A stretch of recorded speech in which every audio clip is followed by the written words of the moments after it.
I'm Yuvanya of 9th standard. My age is 13. இன்னைக்கு நான் பேச போற டாபிக் வந்து டீகாய். டீகாய்ங்கிறது ஒரு பில்லியனான ட்ராப் பிளஸ் ஒரு ஸ்பெஷலான டாக்டிக். இது செஸ்ல வந்து ரொம்ப இம்பார்ட்டன்டான ஒன்று. இதை நம்ம கண்டுபிடிச்சோம்னா இது நம்மளுக்கு தான் நிறைய அட்வான்டேஜ் இருக்கு. இது எப்படி ஒர்க் ஆகும்னா நீங்க எய்தர் நம்ம பீஸை சாக்ரிஃபைஸ் பண்ணணும் இல்லைனா செக் கொடுக்கணும். இப்படி கொடுக்கும்போது நம்ம பீஸ் அந்த ஆப்போனன்ட் வந்து அவங்க கிங்கும் நமக்கு தேவையான ஸ்கோருக்கு மூவ் பண்ணுவாங்க. இப்படி மூவ் பண்ணும்போது நம்ம fork check mate check gain of pieces இந்த மாதிரி நமக்கு அட்வான்டேஜ் நிறைய இருக்கும். ஸோ இதனால தான் நம்ம இது பண்ணணும். நிறைய பேர் டிஃப்ளெக்ஷன் அண்ட் டீகாய் ரெண்டுமே ஒன்று நினைப்பீங்க. பட் இல்லை, டிஃப்ளெக்ஷன்ங்கிறது அந்த பீஸ் வந்து வேற இடத்துக்கு மூவ் ஆனதா நமக்கு நல்லது. பட் டீகாய் அவங்க மூவ் பண்ணாதான் நம்மளால செக் மேட் ஃபோர்த் அதெல்லாம் பண்ணுது. ஸோ இப்போ அதை பத்தி நம்ம 2 பசல். இப்போ இதான் ஃபர்ஸ்ட் பசல்.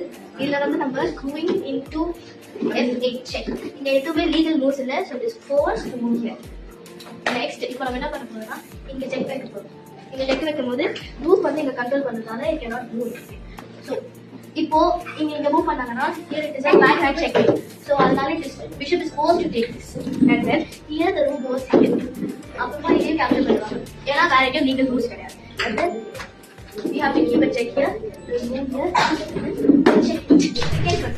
இந்த மசல்ல வந்து நம்ம ஃபர்ஸ்ட் bishop into லைக் பண்றோம். So இப்போ king வந்து அடிக்கலனா we will be 3 points down. So அதனால king is forced to take the bishop. So இப்போ நம்ம இங்க knight check வெச்சா it is a 4 and we are up of 3 points of material. So this is இதுக்கு அப்புறமா இங்க 5 points and here 5 points plus 1 knight. So இந்த கேம்ல white தான் win. So this is how decoy works. Thank you.